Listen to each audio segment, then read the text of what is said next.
United people's fellowship UPF ఆదివారపు ఆరాధనలు 2025 మార్చి 2వ తారీఖు నుండి ప్రభాత ఆరాధన ఉదయం 6 గంటల నుండి 9 గంటల వరకు, సాయంకాల ఆరాధన సాయంత్రం 6 గంటల నుండి రాత్రి 9 గంటల వరకు. స్థలం క్లాక్ టవర్ గార్డెన్ రెస్టారెంట్ పక్కన, సికింద్రాబాద్ YMCA హాల్ 3వ అంతస్తులో జరుగును. Also live on Facebook, Insta and YouTube. Zoom ID 9550504718, code 7777. Digital service ఉదయం 6 గంటలకు మరియు సాయంత్రం 6 గంటలకు రామ్నగర్ లోని UPF ఆలయమునందు జరుగును. వివరములకు 9550504718, 9030757571. ప్రేమతో మిమ్ము ఆహ్వానించువారు Joy Cherian, founder, president and senior pastor, united people's fellowship UPF. అందరూ ఆహ్వానితులే. సిలువను గూర్చిన వార్త నశించుచున్న వారికి వెర్రితనము కాని, రక్షింపబడుచున్న మనకు దేవుని శక్తి. 1 కొరింథీ 1:18. యునైటెడ్ పీపుల్స్ ఫెలోషిప్ UPF నిర్వహించు సిలువ ధ్యానములు. 40 రోజులు ఉపవాస ప్రార్థనలు. తేదీలు 2025 మార్చి 10వ తారీఖు నుంచి ఏప్రిల్ 18వ తారీఖు వరకు. సమయం ఉదయం 4 గంటల నుంచి ఉదయం 7 గంటల వరకు. స్థలం centenary baptist church, clock tower దగ్గర, సికింద్రాబాద్. ఈస్టర్ ఆరాధన 2025 ఏప్రిల్ 20వ తారీఖు ఉదయం 6 గంటలకు మరియు సాయంత్రం 6 గంటలకు సికింద్రాబాద్ YMCA హాల్ 3వ అంతస్తులో జరుగును. యూట్యూబ్, ఫేస్బుక్ మరియు జూమ్ ప్రత్యక్ష ప్రసారం ద్వారా పాల్గొనవచ్చును. Zoom meeting ID 9550504718, passcode 7777. వివరములకు 9550504718, 9030757571. గమనిక, రామ్నగర్ ఈ సేవ నుంచి సెంటినరీ బాప్టిస్ట్ చర్చ్ వరకు బస్సు సౌకర్యం కలదు. ఆహ్వానించువారు ప్రభువు దాసురాలు జాయ్ చెరియన్ గారు, సీనియర్ పాస్టర్ UPF హైదరాబాద్. యేసుక్రీస్తు 1000 నామంలో మధ్యవర్తి అనే నామము చెప్పినాను, ప్రసంగం కూడా చేసినాను. 1000 నామాల ప్రసంగంలో మధ్యవర్తి అని ఉన్నది. మరి ఈ నామము ఇంగ్లీష్లో మీడియేటర్ అంటారు. మీడియేటర్, మధ్యవర్తి అంటే ఇద్దరు వ్యక్తులు గొడవపడుతున్నారు అనుకోండి, ఒక మధ్యవర్తి వస్తాడు. వాళ్ళిద్దరిని ఏం చేస్తాడు? సమాధానపరుస్తాడు. ఇద్దరి పక్షాన మాట్లాడతాడు. He will arrive at a balance. అప్పుడు ఇద్దరు నెమ్మదైపోతారు. అలాగూ పాపములో పడి ఉన్న మనకు మరి పరిశుద్ధుడైన ప్రభువుతో, దేవునితో సంధి కావాలంటే ఒక మధ్యవర్తి అవసరం. ఆ మధ్యవర్తి పేరేంటి? గట్టిగా చెప్పండి. ఆ మధ్యవర్తి పేరే యేసు. మరి పౌలు తిమోతికి రాస్తూ 1 తిమోతి 2వ అధ్యాయము 5వ వచనంలో ఉంది, దేవుడు ఒక్కడే. ఎంతమంది దేవుళ్ళు ఉన్నారు మనకు? ఒకటే దేవుడు. దేవుడు ఒక్కడే. దేవునికి నరులకును మధ్యవర్తియు ఒక్కడే. ఆయనే క్రీస్తు యేసను నరుడు. ఆయన నరరూపిధారిగా ఈ లోకానికి వచ్చినాడు. ఆయన పాపులమైన మనల్ని పరిశుద్ధుడైన దేవునితో కలిపినాడు. అదే మధ్యవర్తితనం. పాపికి పరిశుద్ధునికి ఏ పొత్తు లేదు. పాపమే పరిశుద్ధుడైన దేవుని నుండి మానవుని ఏం చేస్తుంది? వేరు చేస్తుంది. Jesus came to bridge that gap. ఆ ఖాళీని మరి నింపడానికి యేసు ప్రభు ఈ లోకానికి ఆయన శరీరధారిగా వచ్చినాడు. ఆయన ద్వారానే మనకు పాప క్షమాపణ లభించింది. మనం పశ్చాత్తమైన హృదయంతో దేవుని సన్నిధిలో మొరపెట్టినప్పుడు మన పాప నివారణ కలుగుతుంది. అలాగే యేసు ప్రభు మధ్యవర్తిగా ఉండి తండ్రికి మనకు సంధి చేసి పాప క్షమాపణ ద్వారా పరిశుద్ధుడైన తండ్రితో నీకు సహవాసము ఏర్పడింది. దేవునికి స్తోత్రం. అంటే మధ్యవర్తి అయిన యేసు ప్రభు చూపిన మహాత్యాగము శిలువ మీద. అందుకే ఆయనను మధ్యవర్తి అని ఇక్కడ వాక్యంలో మనం చూస్తున్నాం. అంటే ఈ మధ్యవర్తిత్వం ఇది మన విశ్వాసానికి మూలరాయి. It's a corner stone for our belief in salvation. అయితే యేసు ప్రభు మరి లోకమునకు వచ్చి ఆయన మధ్యవర్తిత్వం చేసినాడని పరిశుద్ధ గ్రంథంలో మనం చూస్తున్నాం. అంటే కృపా సత్యములు కలుసుకుంది. సత్యం ఏంటంటే పాపం వలన వచ్చు జీతం ఏంటి? మరణం. పాపం వలన వచ్చు జీతం శిక్ష, శాపం, నరకం. కానీ వీటన్నిటినీ తొలగించి కృపచేత మనము రక్షణ పొందినాం. హల్లెలూయా. మనము క్రియల చేత కాదు, కృపచేతనే మనము రక్షణ పొందినామని ఎక్కడుంది మీరు చెప్పగలుగుతారు ఎవరైనా? ఎఫెసీ పత్రిక 2వ అధ్యాయము 8వ వచనం. మనకు రక్షణ ఏ విధంగా లభించింది అంటే, మీరు విశ్వాసము ద్వారా కృపచేతనే రక్షింపబడి ఉన్నారు. ఇది మీ వలన కలిగినది కాదు. ఇది ఎవరి వలన కలిగిందంటే మధ్యవర్తి అయిన యేసు క్రీస్తు ద్వారా కలిగింది. మీ వలన కలిగినది కాదు, ఇది దేవుని వరమే. అది క్రియల వలన కలిగినది కాదు గనుక ఎవడును అతిశయింప వీల్లేదు. అద్భుతమండి. కాబట్టి దేవుడు మనకిచ్చిన గొప్ప రక్షణ. ఈ రక్షణను మనము మరి వృధా చేయకూడదు. పేతురు అంటాడు, మీరు ఒక్కసారి రక్షణ పొందిన తర్వాత తిరిగి పాపంలోకి జారుకోవద్దు. మనకు ఉదాహరణలు చెప్తాడు. పంది అని, కుక్క అని. పంది వలె నీవు మళ్ళా తిరిగి బురదలో పొరలకూడదు. కుక్క తన వాంతికి తిరిగినట్టు తిరగకూడదు. అంటే so great is the price of the salvation. రక్షణ అనేది ఎంత గొప్పదంటే అందరు దాన్ని ఉచితంగా తీసుకుంటారు. రక్షణకు మనం ఏం చెల్లించలేదు. రక్షణ అనేది ఉచితమే. ఇది దేవుని వరం. అంటే ఎడాపెడా బ్రతకడానికి కాదు అది.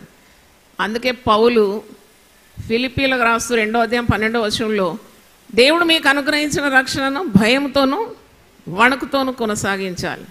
అంటే దీని కొరకు వెల చెల్లించినాడు. మనమేం చెల్లించలేదు. మనం ఏ ముష్టి ముడిపియలేదు, ఏ కత్తి మీద సాన్ చేయలేదు, ఏ పొర్లు దండాలు పెట్టలేదు, ఎక్కడ ఏమి మనము కదా. మనం వేరే మార్గాలు చూస్తే శరీరంలో కొన్ని భాగాలు ఇస్తారు రక్షణ కొరకు. మనం ఏమి ఇవ్వకుండానే క్రీస్తు యేసునందలి విశ్వాసం ద్వారా మనం ఈ గొప్ప రక్షణ పొంది ఉన్నాము. మన మధ్యవర్తి ఎవరు? యేసు క్రీస్తు. ఒకసారి చప్పట్లు కొట్టి దేవుని స్తుతిద్దాం. హల్లెలూయా. అంటే we have only one mediator, that is Jesus. మరి ఈ మధ్యవర్తికి ఉన్న కొన్ని లక్షణాలు నేను ఇక్కడ కూర్చొని ఆలోచించినాను. ఈ మధ్యవర్తి శరీరధారిగా ఈ లోకానికి వచ్చినాడు. వాక్యంలో యోహాను సువార్త 1:14 ఆ మాట ఉంది. ఆయన శరీరధారి అయి కృపా సత్య సంపూర్ణుడై మన మధ్యలో ఆయన నివసించినాడు. అంటే 100% గాడ్ అండ్ 100% మ్యాన్. అది నాకు చాలా నచ్చింది. ఒకవేళ దేవుడే అనుకో, 100% దేవుడైతే మన బాధలు ఎలాగ అర్థమవుతుంది, మన స్వభావం ఎలాగ అర్థమవుతుంది, మనకు ఉన్న ఇబ్బందులు ఎలాగ అర్థమవుతుంది దేవునికి. అందుకే ఆయన మానవతారిగా వచ్చినాడు. దానికి సంబంధించిన ఒక మాట హెబ్రీ పత్రిక 4వ అధ్యాయము 15వ వచనంలో ఉంది. మనం ఎప్పుడైనా ప్రార్థన చేసినప్పుడు విశ్వాసంతో ప్రార్థన చేయాలి. ఆయన దేవుడు, మనం మానవులం, మన బాధ దేవునికేం తెలుసు అని అనుకోకూడదంట. ఆయన మన వలనే మానవ ఆకారంలో దిగివచ్చి మనకున్న బాధలన్నీ కూడా ఆయన శరీరంలో ఆయన భరించినాడు. ఆయనకు నొప్పి అంటే తెలుసు, ఆకలి అంటే తెలుసు, దుఃఖం అంటే తెలుసు, అలసట అంటే తెలుసు.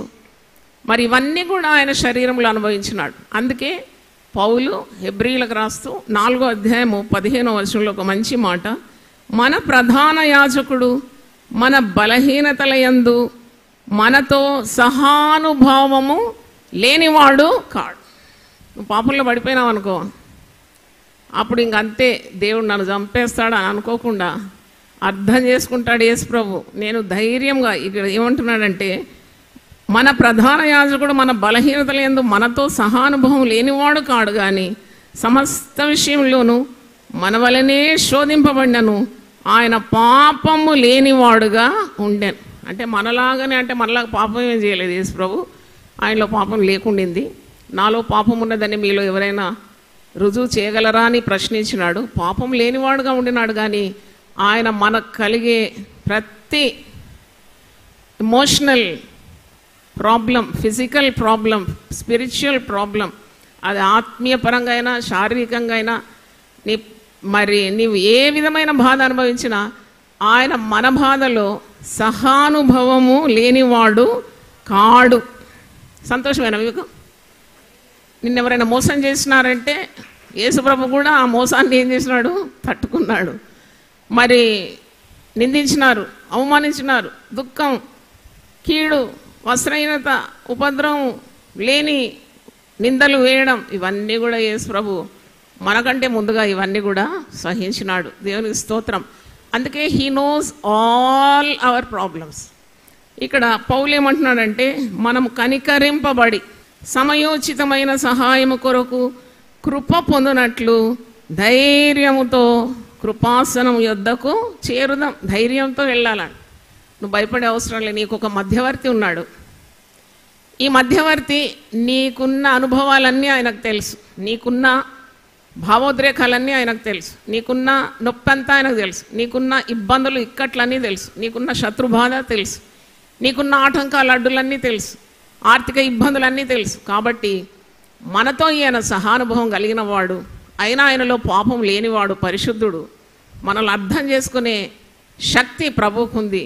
కాబట్టి మనము ఆయన పేరట ప్రార్థన చేస్తున్నాం, యేసు నామంలో ప్రార్థన చేస్తున్నాం, తండ్రి అని సంబోధిస్తున్నాం, యేసు నామంలో అడిగి వేడుకుంటున్నాము తండ్రి. మరి తండ్రి ఇవ్వాలి మనకు. తండ్రితోనే ఈ సంధి కల్పించినాడు శిలువ మరణం ద్వారా. కాబట్టి మనము మన ఇబ్బందుల్లో, బాధల్లో, భయాల్లో, కృంగుదల్లో, నష్టాల్లో, కష్టాల్లో కనికరింపబడి సమయోచితమైన సహాయం కొరకు నువ్వు ధైర్యంగా కృపాసనం యొద్దకు వెళ్ళి నీవు దేవుని పాదాల మీద పడుతున్నావు. ప్రభు నీకు మధ్యవర్తిగా ఉన్నాడు. దేవుని స్తోత్రం, హల్లెలూయా. మరి ఈ మధ్యవర్తి యేసు ప్రభు నిరంతరం మన కొరకు విజ్ఞాపన చేస్తున్నాడు. తండ్రి కుడి పార్శ్వమందుండి ఆయన లోకానికి వచ్చినాడు, తన ప్రాణాన్ని అర్పించినాడు పాప క్షమాపణ నిమిత్తం. ఆయన మరణించి 3వ రోజు పునరుద్ధానుడైనాడు. తర్వాత ఆయన ఆరోహణమై తండ్రి కుడిపార్శ్వమందుండి నిరంతరము మన కొరకు విజ్ఞాపన చేస్తున్నాడు. ఎక్కడుంది మాట? దేవుని కుడిపార్శ్వమున ఉన్నవాడు ఆయన ఇతను మన కొరకు విజ్ఞాపనం కూడా చేయవాడు ఆయనే. అంటే ఈ మధ్యవర్తి యొక్క గ్రేట్ ఫంక్షన్ చెప్తున్నాను. ఈ మధ్యవర్తి యొక్క గొప్ప పని ఏంటి అంటే, ఆయన మధ్యవర్తిగా వచ్చినాడు. రోమా 8:34 శిక్ష విధించువాడేవాడు? చనిపోయిన క్రీస్తు యేసే. అంతేకాదు మృతులలో నుండి లేచిన వాడును, దేవుని కుడిపార్శ్వమున ఉన్నవాడును, మన కొరకు విజ్ఞాపనము కూడా చేయువాడు ఆయనే. చప్పట్లు గట్టిగా కొడదామా? ఈ మధ్యవర్తి మన కొరకు విజ్ఞాపనం చేస్తున్నాడు. దేవునికి స్తోత్రం. మనం when we pray he intercedes for us. నీకు ఎన్ని బాధలు, ఎవరు నీతో మరి నీ బాధలన్నీ పంచుకుంటారండి? ఎవరి లోకంలో నీ కష్టాల్లో, బాధల్లో దగ్గర ఉండలేరు. కట్టుకున్న వారు కూడా ఉండలేరండి. ఏదైనా పెద్ద శ్రమ వస్తే నేను పట్టుకొని వెళ్ళిపోతారు. అక్కడ నీకు ఎవ్వరూ ఉండరు. నేను ఎప్పుడు చెప్తాను కదా, ఒక రోగం వస్తే ఐసీయూలో పడేస్తే ఎంత ఆప్తమిత్రులైనా, ఎంత రక్త సంబంధాలను అక్కడ రాలేరు. కానీ మనకు ప్రభు ఉన్నాడు. ఆ ప్రభు మనల్ని ప్రాణం పెట్టినంతగా ప్రేమించినాడు. నిరంతరం మన కొరకు తండ్రి ఎదుట, తండ్రి కుడిపార్శ్వం అందుండి మన కొరకు ఏం చేస్తున్నాడు? జ్ఞాపన. అందుకే మనం నశించడం లేదు. ఈరోజు మనం అందరం ఈరోజు బ్రతికున్నాము, బ్రతికి బట్ట కడుతున్నాము, ఎన్నో పనులు చేస్తున్నాము, మనము మరి ఇలా జీవిస్తున్నాము, ఉనికి కలిగి ఉన్నాము, చలిస్తున్నామంటే అది మన గొప్పతనం కాదు. మన కొరకు నిరంతరం ఎవరు విజ్ఞాపన చేస్తున్నాడు? మధ్యవర్తి అయిన యేసు. Is the mediator. పోనీలే దేవా కనికరించు, కనికరించు. అదే కదా మనం ఒకటి ఉపమానాల్లో చదువుతాం. ఒక అంజూరపు చెట్టును తెచ్చి ద్రాక్ష తోటలో నాటి 3 సంవత్సరాలు ఎదురు చూస్తే ఒక్క ఫలం రాలేదంట.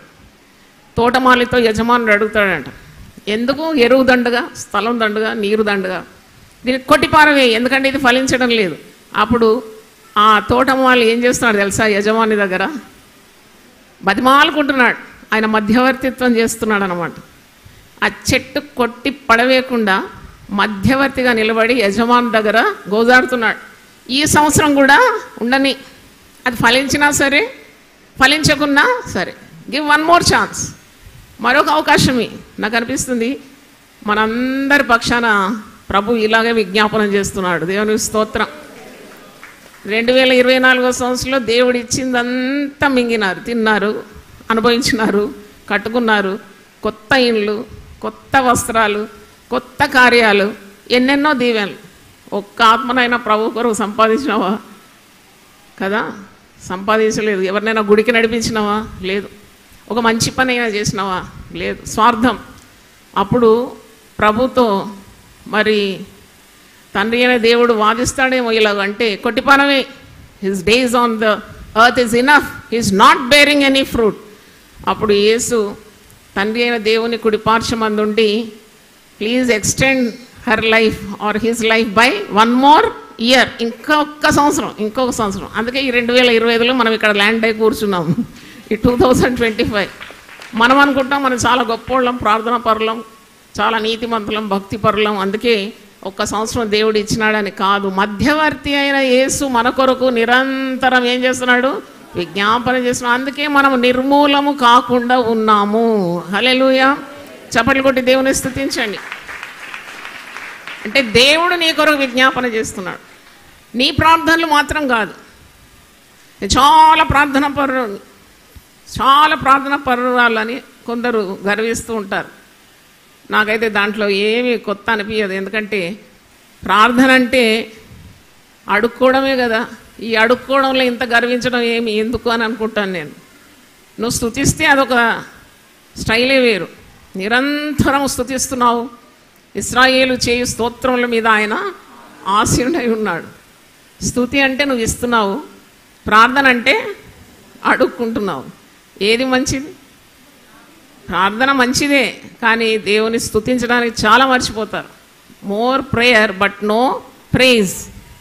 ప్రైజ్ అండ్ ప్రేయర్ సమతుల్యతలో ఉండాలి. You should balance. Keep on thanking God for what all God has given and praying also for what all you don't have.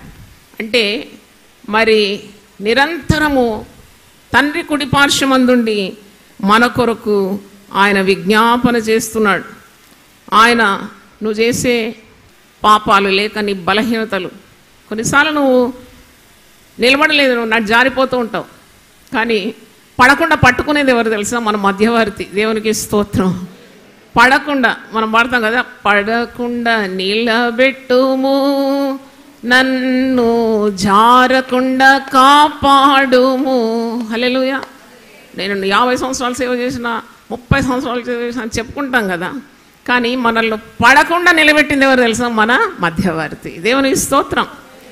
కుటుంబ జీవితంలో 45 సంవత్సరాలు అయిందని నేను అంటా కొన్నిసార్లు. అవును, 45 years. కానీ 45 సంవత్సరాలు కూడా మమ్మల్ని విడిపోకుండా కాపాడింది ఎవరు? మన మధ్యవర్తి. దేవునికి స్తోత్రం. నిన్నైనా నన్నైనా.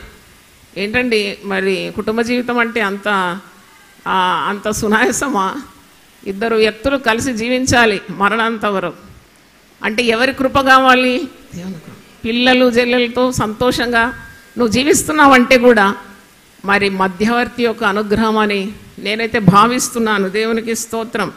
కనుక ఈ మధ్యవర్తి మనల్ని ఆయన ఎప్పుడు తండ్రితో కలపడమే ఆయన పని.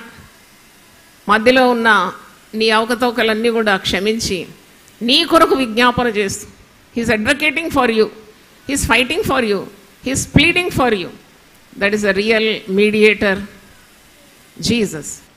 పరిశుద్ధ గ్రంథంలో చాలా మరి అందరికి తెలిసిందే. ఇది తెలియలేదంటే బాధ అవుతుంది నాకు. ఎందుకంటే సింపుల్ వర్డ్. ఫిలిప్పు యేసు ప్రభుని ఒక ప్రశ్న అడుగుతాడు. ఏమని అడుగుతాడంటే, యేసు ప్రభు శరీరధారిగా ఉన్నప్పుడు ప్రతిసారి నా తండ్రి చిత్తం నెరవేర్చడమే నాకు ఆహారము, నేను తండ్రి చిత్తాన్ని నెరవేర్చడానికి ఈ లోకానికి వచ్చినాను. మరి ఇలాంటి మాటలు, తండ్రి తండ్రి నా మనవి విన్నందుకు నీకు కృతజ్ఞతాస్తుతులు, ఇలా తండ్రి తండ్రి అని మాటి మాటికి సంబోధిస్తుంటే ఈ ఫిలిప్పుకు ఒక అనుమానం వస్తుంది అన్నమాట. యోహాను సువార్త 14వ అధ్యాయంలో యేసుప్రభు అంటాడు, మీ హృదయములను కలవరపడనీయకుడి, దేవుని యందు విశ్వాసం ఉంచున్నారు, నా యందున మీరు విశ్వాసం ఉంచున్నారు. అంటే ఇలా తండ్రి గురించి చెప్పినప్పుడు మరి ఫిలిప్ ఒక ప్రశ్న అడుగుతాడు. ఏమని అడుగుతారంటే, నువ్వు అసలు ఎక్కడికి వెళ్తున్నావో మాకు తెలియదు, నువ్వు తండ్రి తండ్రి అంటావు, మరి తండ్రి ఎవరో మాకు చూపుము అని ఫిలిప్ అడిగిన ప్రశ్నకు మీరు నన్ను తెలుసుకుంటే తండ్రిని తెలుసుకున్నట్టే అని అంటాడు. ఒక చాలా పెద్ద స్టేట్మెంట్. మనము మరి యేసు ప్రభు అతనికి జవాబు ఇవ్వడంలో చూస్తాం. నేనే మార్గం, నేనే సత్యం, నేనే జీవం, తండ్రి యొద్దకు వెళ్ళుటకు మార్గము నేనే అంటాడు. దేవుని స్తోత్రం. హల్లెలూయా. పాపాంధకారంబునా పడియున్న మమ్మును గాచితివి, పాపాంధకారమునా పడియున్న మమ్మును గాచితివి, నీ సిలువ విలువలు లెక్కించి మమ్ములను నింపజేసితివి, నీ సిలువ విలువలు లెక్కించి మమ్ములను తరింపజేసితివి. స్తోత్రంబుల్ యేసునాథా, నీకెంతో స్తోత్రముల్ యేసునాథా, స్తోత్రంబుల్ యేసునాథా, నీకెంతో స్తోత్రముల్ యేసునాథా, స్తోత్రముల్ చెల్లింతు మీ నామ మందున స్మరింతు మెల్లప్పుడు, స్తోత్రముల్ చెల్లింతు మీ నామ మందున స్మరింతు మెల్లప్పుడు. ఈ లోక జీవితము సాగేడు నీడను పోలియుండున్, ఈ లోక జీవితము సాగేడు నీడను పోలియుండున్,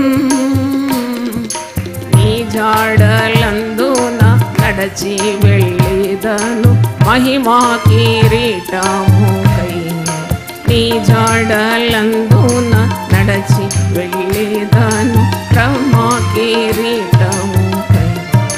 స్తోత్రంబుల్ యేసునాథా, నీకెంతో స్తోత్రముల్ యేసునాథా, స్తోత్రముల్ యేసునాథా, నీకెంతో స్తోత్రముల్ యేసునాథా, స్తోత్రంబుల్ చెల్లింతు నీ నామమందున స్మరింతు మెల్లప్పుడు, స్తోత్రముల్ చెల్లింతు నీ నామమందున స్మరింతు మెల్లప్పుడు. హల్లెలూయా పాటలు నిత్యము పాడుచు సాగేదము, హల్లెలూయా పాటలు నిత్యము పాడుచు సాగేదము, సియోనులో నిత్యము మీతోని గడిపెదము అది మా సర్వస్వము, సియోనులో నిత్యము మీతోని గడిపెదము అది మా సర్వస్వము. స్తోత్రంబుల్ యేసునాథా, నీకెంతో స్తోత్రముల్ యేసునాథా, స్తోత్రంబుల్ యేసునాథా, నీకెంతో స్తోత్రముల్ యేసునాథా, స్తోత్రంబుల్ చెల్లింతు నీ నామమందున స్మరింతు ఎల్లప్పుడు, స్తోత్రంబు చెల్లింతు నీ నామమందున స్మరింతు ఎల్లప్పుడు.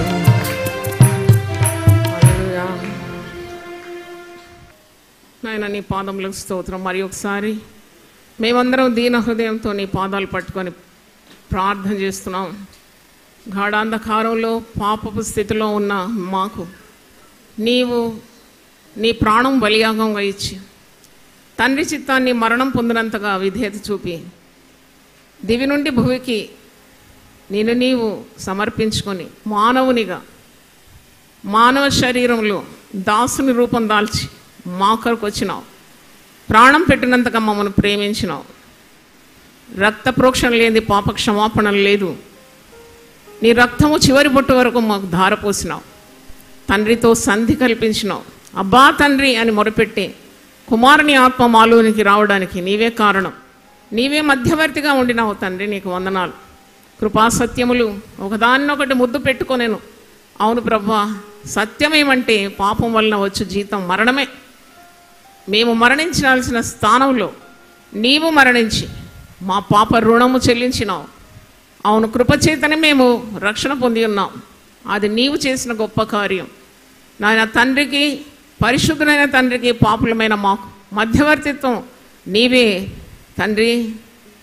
ఆ మధ్యవర్తిత్వం చేసి మాకు తండ్రితో సంధి కల్పించి మేము కనికరింపబడి సమయోచితమైన సహాయం కొరకు ధైర్యముగా కృపాసనం మీదకు వెళ్ళి అబ్బా తండ్రి అని మొరపెట్టుకోవడానికి మాకు ఇచ్చిన ఈ గొప్ప ఏర్పాటు కొరకు, మధ్యవర్తిత్వం కొరకు నీకు వందనాలు చెల్లిస్తున్నాను.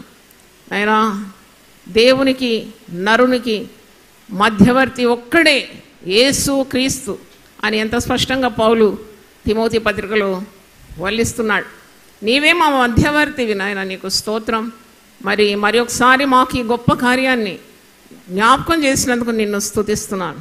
నిన్న వాక్యాన్ని సాతానుడు అపహరింపకుండా నీరు కట్టి నూరంతల ఫలము దయచేయమని, విశ్వాస గృహములన్నిటినీ దీవించి వారి అవసరతలక్కర్లన్నీ తీర్చమని, ముఖ్యంగా 903 ప్రార్థనా సెల్స్ తెరవడానికి మీరు నీ దాసురాలకి దర్శనమిచ్చి నడిపించిన విధానం కొరకు స్తోత్రం. ఇంత గొప్ప ప్రార్థనలు ఉన్న ఈ సంఘము ఎంత భాగ్యమునైనా, ప్రజలకు ఎంత దీవెనకరం. 24 గంటల నిరంతర ప్రార్థన కూడా మీరు ఆశీర్వదించినారు. వందనాలు చెల్లిస్తున్నాను. ఈ 2 రాష్ట్రాల్లో ఉన్న అల్లరిని యేసు నామములో అణిచివేస్తున్నాను నాయన. ప్రజలకు నీ క్షేమము దయచేయండి. నెమ్మదిగా, సమాధానంగా నాయనా మరి ప్రజలుంటకు మీరు కృప దయచేయండి. మేము సంపూర్ణంగా నాయనా సమాధానంగా నాయనా మాన్యంగా ఉండాలంటే తప్పకుండా మేము దేశం కొరకు విజ్ఞాపన చేయాలి, ప్రజలందరి కొరకు ప్రార్థన చేయాలి. ఇది దేవుని దృష్టికి మిగుల విలువగలదని వాక్యం సెలవిస్తుంది. కాబట్టి మేము ప్రార్థన చేస్తున్నాము. 2 రాష్ట్రంలో ఉన్న పాస్టర్స్ అందరి కొరకు మేము ప్రార్థిస్తున్నాము. చేతులెత్తి నాయన తన్ని కాపర్లందరినీ కాపాడే దేవుడు నీవే ప్రభువా. నీవే ప్రధాన కాపరివి కనుక కాపరి నడుచుకోవాల్సిన మార్గం కూడా బోధించండి నాయన. ఈ లోకరీతిగా కాకుండా వాక్యానుసారంగా కాపర్లు తమ జీవితాలు ధన్యం చేసుకోవడానికి, తండ్రి వారికి ఇచ్చిన మందను మేపడానికి వారు అవిరామమైన కృషి చేయాలి. పరిశుద్ధాత్మ అభిషేకంతో నింపబడాలి. వ్యర్థమైనవి చూడకుండా వారి కనులను నీ వైపు త్రిప్పుమని ప్రార్థిస్తున్నాను. గొప్ప ఉజ్జీవము మా 2 రాష్ట్రాల్లో మాత్రం కాదు, మా దేశంలో కుమ్మరించమని ప్రార్థిస్తున్నాను. అంత్యదినములందు నీ ఆత్మను సర్వ జనుల మీద కుమ్మరిస్తాననే వాగ్దానం కొరకు మేము ఎదురు చూస్తున్నాం నాయన. అలాగూ నీ మాటలు నెరవేర్చమని, మమ్మల్ని అందరూ నీ మార్గంలో నడిపించమని యేసు నామములో అడిగి వేడుకుంటున్నాను తండ్రి. ఆమేన్. తండ్రి అయిన దేవుని ప్రేమ, యేసు క్రీస్తు కృప, పరిశుద్ధాత్మ సహవాసం మనందరితో సదాకాలం తోడుగా ఉండునుగాక. యునైటెడ్ పీపుల్స్ ఫెలోషిప్ UPF ఆదివారపు ఆరాధనలు 2025 మార్చి 2వ తారీఖు నుండి ప్రభాత ఆరాధన ఉదయం 6 గంటల నుండి 9 గంటల వరకు, సాయంకాల ఆరాధన సాయంత్రం 6 గంటల నుండి రాత్రి 9 గంటల వరకు. స్థలం క్లాక్ టవర్ గార్డెన్ రెస్టారెంట్ పక్కన, సికింద్రాబాద్ YMCA హాల్ 3వ అంతస్తులో జరుగును. Also live on Facebook, Insta and YouTube. Zoom ID 9550504718, code 7777. Digital service ఉదయం 6 గంటలకు మరియు సాయంత్రం 6 గంటలకు రామ్నగర్ లోని UPF ఆలయమునందు జరుగును. వివరములకు 9550504718, 9030757571. ప్రేమతో మిమ్ము ఆహ్వానించువారు Joy Cherian, founder, president and senior pastor, united people's fellowship UPF. అందరూ ఆహ్వానితులే. సిలువను గూర్చిన వార్త నశించుచున్న వారికి వెర్రితనము కాని రక్షింపబడుచున్న మనకు దేవుని శక్తి. 1 కొరింథీ 1:18. యునైటెడ్ పీపుల్స్ ఫెలోషిప్ UPF నిర్వహించు సిలువ ధ్యానములు. 40 రోజులు ఉపవాస ప్రార్థనలు. తేదీలు 2025 మార్చి 10వ తారీఖు నుంచి ఏప్రిల్ 18వ తారీఖు వరకు. సమయం ఉదయం 4 గంటల నుంచి ఉదయం 7 గంటల వరకు.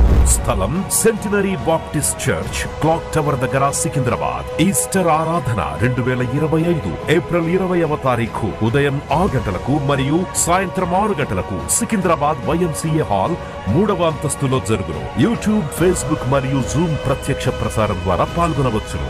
Zoom meeting ID 9550504718, passcode 7777. వివరములకు 9550504718, 9030757571. గమనిక, రామ్నగర్ ఈ సేవ నుంచి సెంటినరీ బాప్టిస్ట్ చర్చ్ వరకు బస్సు సౌకర్యం కలదు. ఆహ్వానించువారు ప్రభువు దాసురాలు జాయ్ చెరియన్ గారు, సీనియర్ పాస్టర్, UPF, హైదరాబాద్.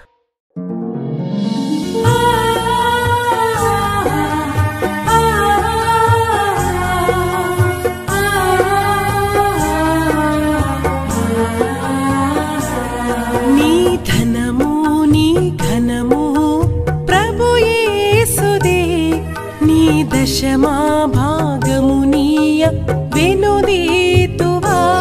నీ ధనము నీ ఘనము ప్రభు యేసుదే, నీ దశమా భాగమునీయ వెనుదీతువా. ధరలోన ధనధాన్యములనీయగా కరుణించి కాపాడి రక్షింపగా. ధరలోన ధనధాన్యములనీయగా కరుణించి కాపాడి రక్షింపగా. పరలోకనాదుండు నీకీయగా మరి యేసు కొరకీయ వెనుదీతువా. పరలోకనాథుండు నీకీయగా మరి యేసు కొరకీయ వెనుదీతువా. నీ ధనము నీ ఘనము ప్రభు యేసుదే, నీ దశమా భాగమునీయ వెనుదీతువా. పాడి పంటలు ప్రభువు నీకీయగా కూడు గుట్టలు నీకు దయచేయగా. పాడి పంటలు ప్రభు నీకీయగా కూడు గుట్టలు నీకు దయచేయగా. వీడంగ ప్రభు యేసు నామంబును గడువేల ప్రభుకీయను క్రైస్తవా. వేడంగ ప్రభు యేసు నామం